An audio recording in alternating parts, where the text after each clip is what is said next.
સહિતનો મુદ્દામાલ ઝડપે। પોલીસ મહાનિરીક્ષક શ્રી ગૌતમ પરમાર સાહેબ ભાવનગર રેન્જ ભાવનગર તથા પોલીસ અધિક્ષક શ્રી નીતેશ પાંડે સાહેબ ભાવનગર, એલસીબીના police inspector Shri AR Vada તથા એલસીબી સ્ટાફના અધિકારી માણસોને ભાવનગર શહેર ગ્રામ્ય વિસ્તારમાં લાવવામાં આવતા ઇંગ્લિશ દારૂ જુગારની પ્રવૃત્તિ નેસ્તનાબૂદ કરવા માટે સખત સૂચના આપેલી હોય ભાવનગર એલસીબી પોલીસ સ્ટાફના માણસો ભાવનગર શહેર વિસ્તારમાં પેટ્રોલિંગમાં હતા।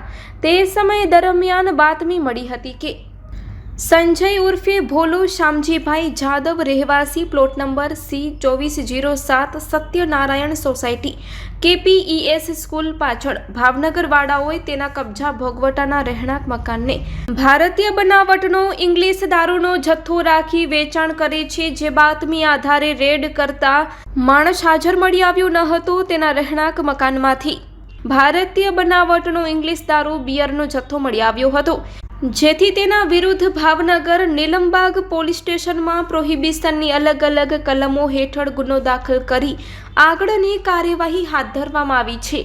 આરોપી છે સંજય ઉર્ફે ભોલુ શામજીભાઈ જાદવ। આ આરોપી પકડવાનો બાકી છે। તેમની પાસેથી બિયર તથા ભારતીય બનાવટના ઇંગ્લિશ દારૂની નાની મોટી બોટલો સહિત ₹90,000નો મુદ્દામાલ પકડી પાડવામાં આવ્યો છે। આ સફળ કામગીરીમાં પોલીસ ઇન્સ્પેક્ટર શ્રી AR વાડાના માર્ગદર્શન હેઠળ એલસીબી સ્ટાફના ઘનશ્યામભાઈ ગોહિલ, સાગરભાઈ જોગદિયા, મહેન્દ્રભાઈ ચૌહાણ, વિઠ્ઠલભાઈ બારૈયા, સંજયભાઈ ચુડાસમા, અનિલભાઈ સોલંકી અને રાહુલભાઈ ધતુરાતર જોડાયા હતા। Report by Ejaz Shaikh, Bhavnagar.